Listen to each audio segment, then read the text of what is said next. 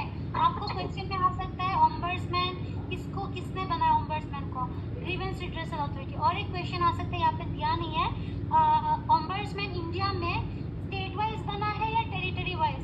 ध्यान में रखना, ये लिख लो साइड में, ओम्बड्समैन टेरिटोरियल बना हुआ है, टेरिटोरियल। जैसे नॉर्थ ईस्ट रीजन का गुवाहाटी में है, साउथ का आपका चेन्नई में है, नॉर्थन जोन का शायद 2 जगह में है, दिल्ली में है। वेस्टर्न जोन जैसे महाराष्ट्र हो गया, गोवा हो गया, गुजरात हो गया, इनका वेस्ट जोन में पड़ेगा, महाराष्ट्र में, मुंबई में है।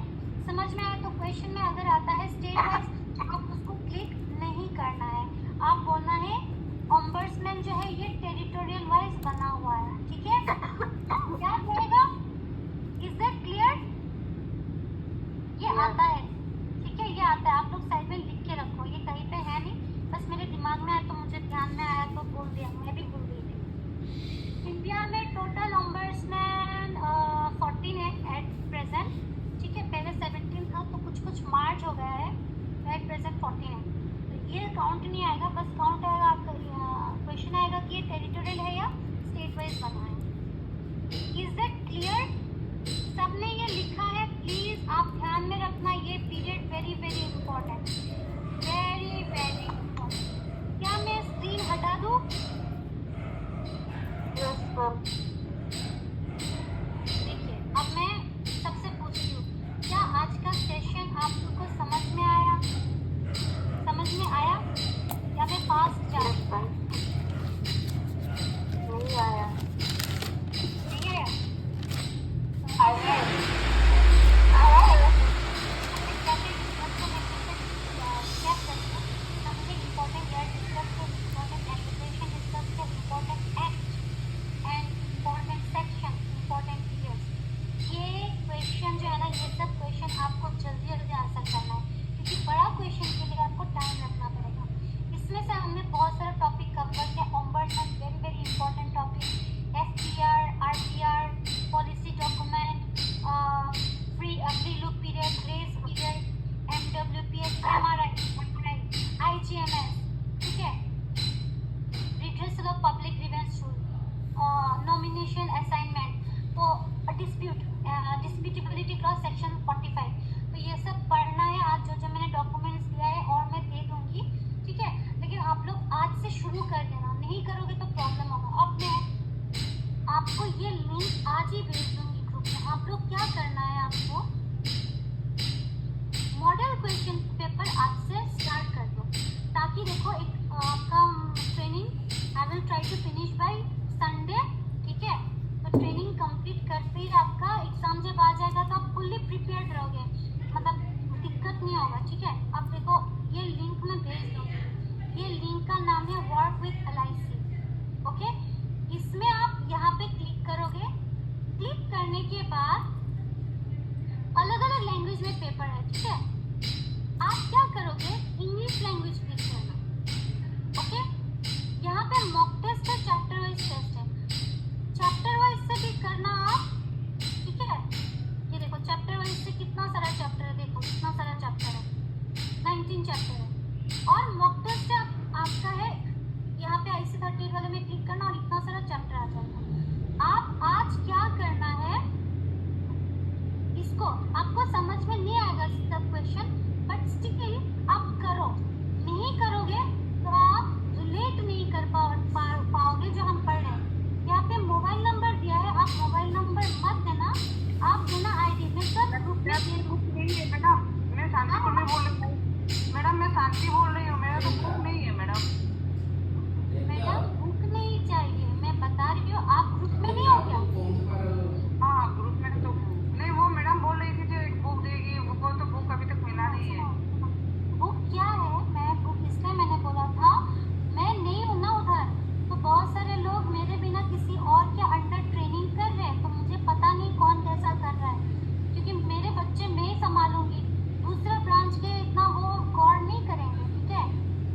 क्वेश्चन पढ़ना है और आंसर क्लिक करना है।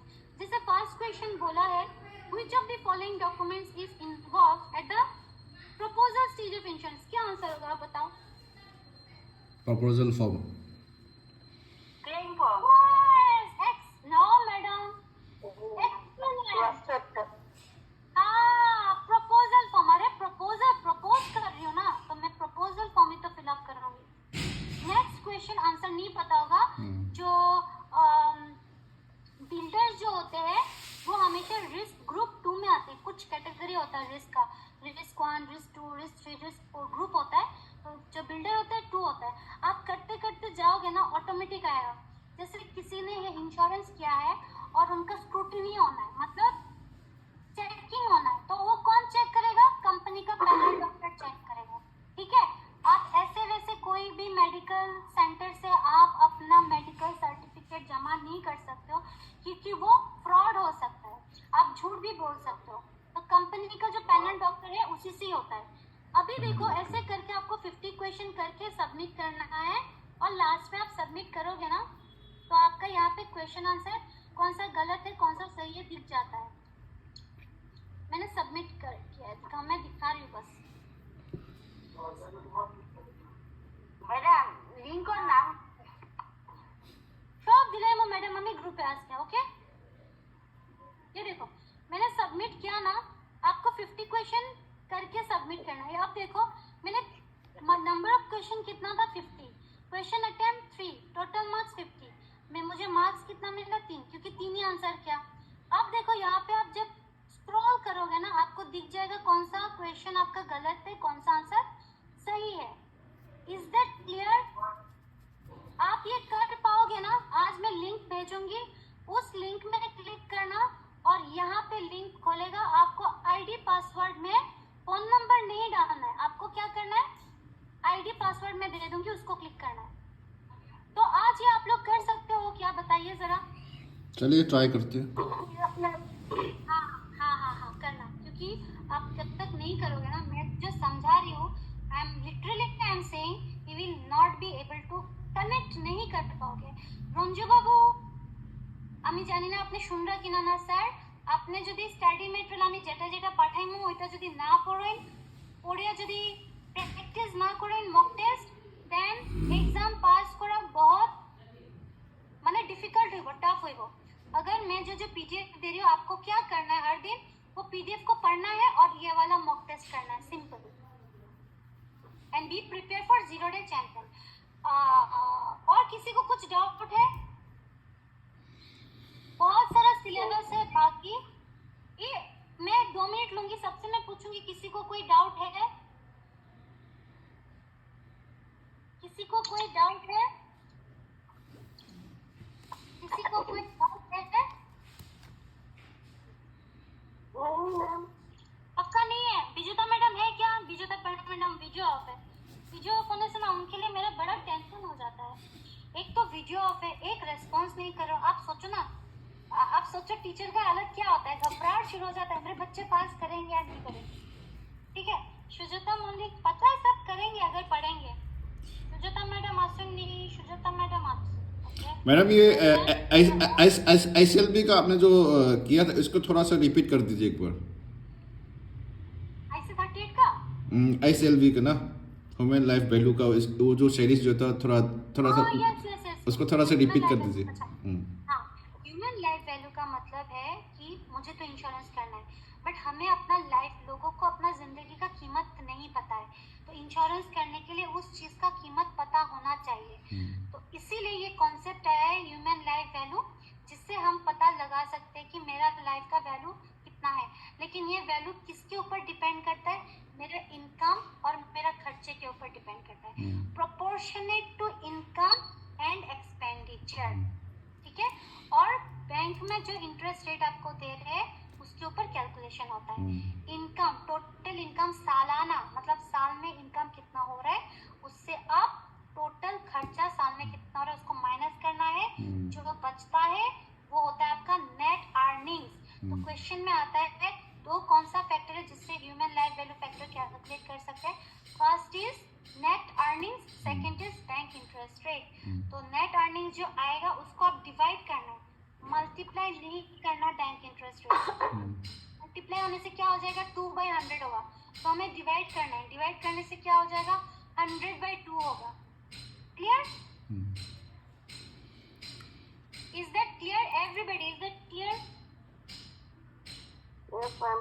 और क्वेश्चन कैसे कैसे आएगा पूछ रहा था, बता रहे थे। हाँ। What are the difference? हाँ, I see. इसीलिए मैंने सर बोला है ये जो क्वेश्चन कैसा आएगा इसी को पता करने के लिए मैंने बोला है आज बाय हुक और by crook, means by any how please 1 घंटा निकाल के प्लीज मैं कब समझ जाऊंगी किन लोगों ने किया है, क्योंकि आप ये अगर प्रैक्टिस नहीं करोगे ना आपको आइडिया नहीं होगा एग्जाम में क्वेश्चन कैसे आएगा।